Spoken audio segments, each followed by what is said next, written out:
नमस्कार दोस्तों, स्वागत है आपका फिर से एक बार माया ऐप पर। मैं ललित साहब आज बात करने जा रहा हूं एक ऐसे अभिनेता के बारे में जो बहुत ही कमाल के थे। जी हाँ, इंडस्ट्री के द मोस्ट हैंडसम विलन के बारे में, जो पर्दे पर जितना खूंखार दिखते थे रियल लाइफ में उसके जस्ट अपोजिट थे, जिनके किरदारों को निभाने का तरीका इतना बेमिसाल था कि वो किरदारों में जान डाल देते थे। जी हाँ, मैं बात कर रहा हूँ the one and only the most talented and brilliant actor Prem Chopra के बारे में। तो चलिए शुरू से शुरुआत करते हैं और जानते हैं इनकी जिंदगी से जुड़ी ढेर सारी बातें। प्रेम चोपड़ा साहब का जन्म 23 सितंबर 1935 को लाहौर में हुआ था। वो एक पंजाबी फैमिली से बिलोंग करते थे। उनके पिता काफ़ी पढ़े लिखे और एक अच्छे जॉब भी कर रहे थे। उनके दादाजी बसंत राय चोपड़ा, जो कि उनसे बहुत प्यार करते थे, प्यार से उनका नाम भोला रख दिए थे। घर में सब उन्हें भोला कहकर ही पुकारा करते थे। 14-15 साल की उम्र तक प्रेम चोपड़ा साहब की जिंदगी बहुत अच्छी गुजरी। फिर आया 1947, जब भारत और पाकिस्तान का विभाजन हुआ। चारों तरफ अफरा तफरी मच गई, भगदड़ मच गई। और ऐसे में प्रेम चोपड़ा साहब की जिंदगी भी कहाँ अछूती रहती। उनकी जिंदगी में भी उथल पुथल मच गई। उन्हें लाहौर छोड़कर वहां से जाना पड़ा। लाहौर छोड़कर उनकी फैमिली जाकर के शिमला में बस गई। वहीं के किसी स्कूल में प्रेम चोपड़ा साहब का एडमिशन करवा दिया गया। प्रेम चोपड़ा साहब पढ़ाई लिखाई में बहुत अच्छे थे, काफ़ी अच्छे से पढ़ाई किया करते थे। लेकिन दिक्कत बस इस बात की थी कि वो थोड़े शर्मीले मिजाज के थे, जिस कारण से वो ना तो किसी नाटक में, ना किसी सिंगिंग, ना ही किसी डांस में भाग लेते थे। किसी भी प्रोग्राम में वो हिस्सा लेने से कतराते थे। वो बचपन से ही आईएएस बनना चाहते थे और उनके पिता चाहते थे कि वो डॉक्टर बने, लेकिन किस्मत को कुछ और ही मंजूर था। धीरे धीरे उन्हें फिल्में देखने का शौक लगने लगा। वो अपने दोस्तों के साथ अक्सर जाते थे फिल्में देखने के लिए, और ये फिल्में देखते ही देखते पता नहीं चला कब ये फिल्में उनके दिलो दिमाग पर असर करने लगा और उनके अंदर बैठे अभिनेता को बाहर लाने की ज़रूरत पड़ गई। वो धीरे धीरे अभिनय की तरफ रुझान उनका जो था वो बढ़ने लगा। वो नाटकों में हिस्सा लेना शुरू कर दिया उन्होंने, और काफ़ी नाटकें उन्होंने की। और देखते ही देखते वो नाटक के ऐसे आदी हो गए कि उनके पढ़ाई में भी बहुत ज़्यादा डिस्टर्बेंस होने लगी थी। कुछ समय तक तो ऐसा ही चला। फिर उन्होंने शिमला के ड्रामा क्लब को ज्वाइन कर लिया और फिर उनके साथ मिल करके नाटक करने लगे। वो बहुत मेहनत किया करते थे। अपने हर एक किरदार में अलग अलग तरीके से लोगों के सामने पेश करके जान डाल देते थे। और फिर उन्हें एक बार नाटक करने के लिए उन्हें अवार्ड भी मिला। उस नाटक का नाम था समरा, जिसमें उन्हें अवार्ड मिला। और उस नाटक में उनके साथ फेमस विलन अमरीश पुरी भी नाटक कर रहे थे, उनके को एक्टर थे। फिर उन्होंने नाटक करते करते फिल्मों का साथ नहीं छोड़ा था, वो साथ ही साथ फिल्में भी देखा करते थे। लगभग सभी सुपरस्टार्स की फिल्में वो देख चुके थे और फिर उनका भी मन करने लगा कि वो भी माया नगरी जा करके अपनी किस्मत को आजमाएं। फिर जब उन्होंने अपने घर वालों के साथ ये बातें शेयर की तो उनके पिता ने कहा कि पहले तुम ग्रेजुएशन कंप्लीट कर लो और उसके बाद कुछ नौकरी पकड़ लेना और चले जाना मुंबई। तो उन्होंने अपने पिता की बात नहीं टाली और उन्होंने ग्रेजुएशन कंप्लीट किया और फिर निकल पड़े अपने सपनों की ओर। मुंबई पहुंचते ही चोपड़ा साहब ने टाइम्स ऑफ इंडिया का सर्कुलेशन डिपार्टमेंट ज्वाइन कर लिया। वो जॉब करते और साथ ही साथ प्रोडक्शन हाउस घूमा करते थे काम की तलाश में। लेकिन उन्हें काम कुछ मिल नहीं रहा था। असली स्ट्रगल तो अभी शुरू हुई थी उनकी। कहीं से कुछ पता नहीं था, ना कोई जान पहचान, ना ही कोई पैरवी। वो करे तो करे क्या, बस प्रोडक्शन हाउस घूमते और जाकर के जॉब करते। बहुत समय गुजर गया लेकिन उन्हें कुछ हाथ नहीं लगा। फिर एक बार कुछ ऐसा हुआ कि वो ट्रेन में ट्रैवल कर रहे थे और उनके सामने एक अजनबी बैठा था। उन्होंने प्रेम चोपड़ा साहब के हाथ में कुछ तस्वीरें देखी और पूछी कि हीरो बनने आए हो? उन्होंने कहा हाँ। तो उस अजनबी ने कहा कि इन दिनों एक पंजाबी फिल्म बन रही है, उसमें अगर काम करना चाहो तो मैं तुम्हारे लिए बात कर सकता हूँ। चोपड़ा साहब ने थोड़ा सोचा और तुरंत से कहा हाँ मैं करना चाहता हूँ। फिर क्या हुआ, फिर उन्होंने बात की और उस फिल्म में प्रेम चोपड़ा साहब कास्ट हो गए। और इस तरह से शुरुआत हो गई प्रेम चोपड़ा साहब की फिल्मी करियर की। और उस फिल्म का नाम था चौधरी कर्नल सिंह। उस फिल्म में वो हीरो की भूमिका निभा रहे थे और फिल्म काफ़ी अच्छी बनी थी। इस फिल्म के बनने के ठीक बाद ही उन्हें खबर मिली कि चोपड़ा साहब की माँ बीमार है, गंभीर रूप से बीमार है, उन्हें कैंसर हो चुका है। उन्होंने अफरा तफरी में बिना कुछ सोचे वो घर पहुंच गए। घर पहुंचे, कुछ दिनों तक उनकी सेवा की, लेकिन उन्हें बचा नहीं पाए। उनकी माँ खुश थी कि बेटा हीरो बन गया है, लेकिन पर्दे पर अपने बेटे को देख नहीं पाए। जिसका अफसोस चोपड़ा साहब को हमेशा रहा। जैसे ही माँ की अंतिम संस्कार पूरी हुई तो फिर वो वापस बॉम्बे लौटे, और बॉम्बे लौटते ही उन्हें पता चला कि उनकी फिल्म हिट हो चुकी है, जिन्हें काफ़ी अवार्ड्स भी मिले हैं, जिस बात से वो बहुत खुश थे। लेकिन अफसोस एक तो था कि उनकी माँ उस फिल्म को देख नहीं पाई।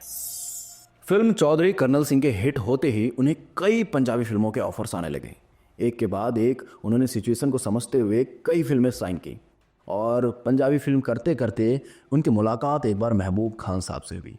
महबूब खान ने उन्हें देखा और कहा, प्रेम चोपड़ा, मुझे तुम्हारा काम बहुत पसंद है, मैं एक फिल्म बनाने वाला हूँ जिसमें तुम्हें एक इम्पोर्टेंट कैरेक्टर दूंगा। यह सुनकर चोपड़ा साहब बहुत खुश हो गए। लेकिन ठीक उसके कुछ समय बाद ही महबूब खान थोड़े बीमार से हो गए और महीनों निकल गए, उनके तरफ से कोई जवाब नहीं आया, जिस बात से चोपड़ा साहब बहुत हताश थे। उनका सपना था कि वो महबूब खान के साथ काम करें, लेकिन ऑफर मिलने के बाद भी वो काम नहीं कर पाए। 1961 की बात है जब प्रेम चोपड़ा एक बार रेस्टोरेंट में सिप्पी साहब से मिले। सिप्पी साहब उन दिनों एक नए चेहरे की तलाश में थे अपने अगली फिल्म के लिए, लेकिन वो कैरेक्टर विलन का था। जब सिप्पी साहब ने यह ऑफर प्रेम चोपड़ा को दिया तो प्रेम चोपड़ा थोड़े सोच में पड़ गए। वो तो यहाँ हीरो बनने आए थे, पर विलन का किरदार कैसे निभाएंगे। पर उन्होंने समय की नज़ाकत को समझते हुए अपने दिमाग की सुनी और उस फिल्म के लिए हाँ कह दिया। फिल्म का नाम था वो कौन थी, और इस फिल्म में उनके काफ़ी अच्छे दोस्त मनोज कुमार भी काम कर रहे थे।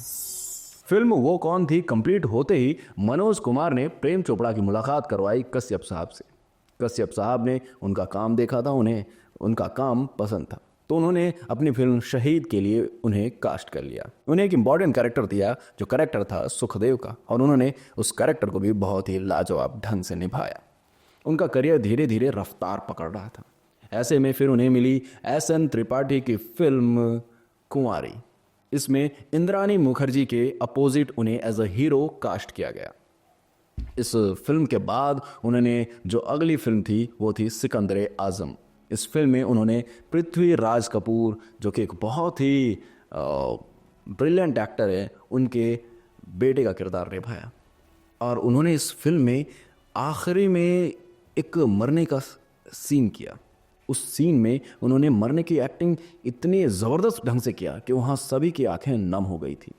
उनकी काम की तारीफ़ें फैलने लगी थी। माउथ पब्लिसिटी ऐसी हो रही थी कि बड़े बड़े निर्देशकों तक उनकी तारीफ़ें पहुंच रही थी, और वो काफ़ी अच्छे ढंग से इन सब को बैलेंस करके रखे हुए थे। जब चोपड़ा साहब अपने करियर के काफ़ी अच्छे दौर पे थे, तब उनकी तारीफ़ें एक महान निर्देशक एस.टी. नारंग तक भी पहुंची।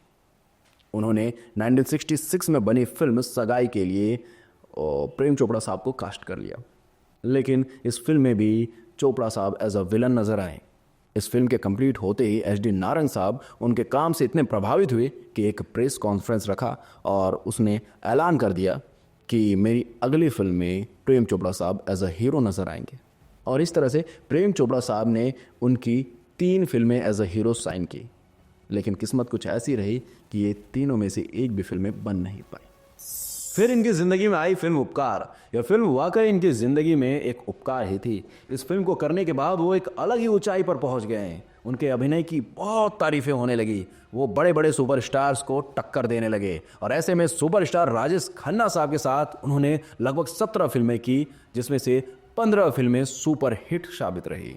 और ऐसे ही फिल्में करते करते एक बार उन्हें राज कपूर साहब का ऑफर आया। उन दिनों राज कपूर साहब फिल्म बॉबी बना रहे थे, और इस फिल्म के लिए प्रेम चोपड़ा साहब से कहा कि इस फिल्म में आपको एक डायलॉग बोलना है। ये सुनने के बाद प्रेम चोपड़ा साहब थोड़ी सोच में पड़ गए कि वो एज अ गेस्ट अपीयरेंस कैसे काम करेंगे। अगर उन्होंने ये किया तो फिल्म इंडस्ट्री में उनके काफ़ी रिश्ते खराब हो जाएंगे। लेकिन वो करे क्या, उनकी जो बीवी थी और राज कपूर साहब की जो बीवी थी, दोनों आपस में बहनें थी। ऐसे में मना करना उनसे हो नहीं पाया, और वैसे भी राज कपूर साहब को कहाँ कोई मना कर पाया है, इतना आसान भी नहीं होगा उन्हें मना करना। तो उन्होंने हाँ कहने से पहले थोड़ा सोचा तो ज़रूर था, लेकिन फिर प्रेम नाथ जो उनके को एक्टर थे, उन्होंने समझाया कि देखो, अगर फिल्म सुपर हिट होती है तो तुम्हारा डायलॉग कितना फेमस हो जाएगा, बच्चों बच्चों की ज़ुबान पे होगा, प्रेम प्रेम नाम है मेरा, प्रेम चोपड़ा, ये डायलॉग था। और आखिरकार ये फिल्म सुपर हिट साबित रही और उनका डायलॉग भी मशहूर हो गया। लोग उनके डायलॉग को अक्सर बोला करते थे। फिल्म उपकार करने के बाद ही इनका नाम काफ़ी फेमस हो गया था। कई मैगजीन्स में इनकी तस्वीरें छपने लगी और कई फिल्मों के ऑफर्स भी इन्हें आने लगे। काफ़ी अच्छा काम कर रहे थे और फिल्म इंडस्ट्री में भी इनका नाम काफ़ी अच्छा चल रहा था। ऐसे में एक बार निर्देशक लेख टंडन ने प्रेम चोपड़ा से कहा कि भाई अब तुम्हारी शादी की उम्र हो रही है, तुम्हें शादी कर लेना चाहिए। तो प्रेम चोपड़ा साहब भी राज़ी हो गए और फिर उन्हें राज कपूर साहब की बीवी कृष्णा कपूर की बहन उमा कपूर का नाम सुझाया गया। उन दिनों उमा के जो भाई थे राजेंद्र नाथ, वो भी उमा के लिए रिश्ता देख रहे थे। ऐसे में प्रेम चोपड़ा साहब की तस्वीर राजेंद्र नाथ को दिखाई गई। राजेंद्र नाथ को प्रेम चोपड़ा काफ़ी पसंद आए। फिर प्रेम चोपड़ा और उमा कपूर की मुलाकात करवाई गई और दोनों ने एक दूसरे को देखा, समझा और एक दूसरे के साथ शादी के लिए राजी हो गए और फिर दोनों की आपस में शादी करवा दी गई। प्रेम चोपड़ा साहब अपनी शादी बहुत ही सरल तरीके से करना चाहते थे, लेकिन उनके दोस्त के होते हुए ये पॉसिबल कहाँ था। उनकी शादी बहुत ही धूम धड़ाके से हुई और जब बारात द्वार पे पहुंची तो वहाँ पे स्वागत करने के लिए शोमैन राज कपूर साहब और राजेंद्र नाथ खड़े थे। तो चलिए अब बात करते हैं प्रेम चोपड़ा साहब के द्वारा की गई उन बेहतरीन फिल्मों की फहरिस्त की। तो इसमें जो सबसे पहला नाम आता है वो कौन थी, जो 1964 में रिलीज हुई और ये हिट रही। फिर आई फिल्म शहीद, जो कि 1965 में रिलीज हुई और ये हिट रही। फिर आई सिकंदर आजम, जो 1965 में रिलीज हुई और ये सेमी हिट रही। फिर आई मेरा साया, जो 1966 में रिलीज हुई और ये सुपर हिट रही। फिर आई उपकार, जो 1967 में रिलीज हुई और ये ब्लॉकबस्टर रही। फिर आई वारिस, जो 1969 में रिलीज हुई और ये हिट रही। फिर आई दो रास्ते, जो 1969 में रिलीज हुई और ये ब्लॉकबस्टर रही। फिर आई पूरब पश्चिम, जो 1970 में रिलीज हुई और ये हिट रही। फिर आई कटी पतंग, जो 1971 में रिलीज हुई और ये भी हिट रही। फिर आई प्यार की कहानी, जो 1971 में रिलीज हुई और ये डिजास्टर रही। फिर आई बॉबी, जो 1973 में रिलीज हुई और ये ब्लॉकबस्टर रही। फिर आई ड्रीम गर्ल, जो 1977 में रिलीज हुई और ये सुपर हिट रही। फिर आई काला पत्थर, जो 1974 में रिलीज हुई और ये सुपर हिट रही।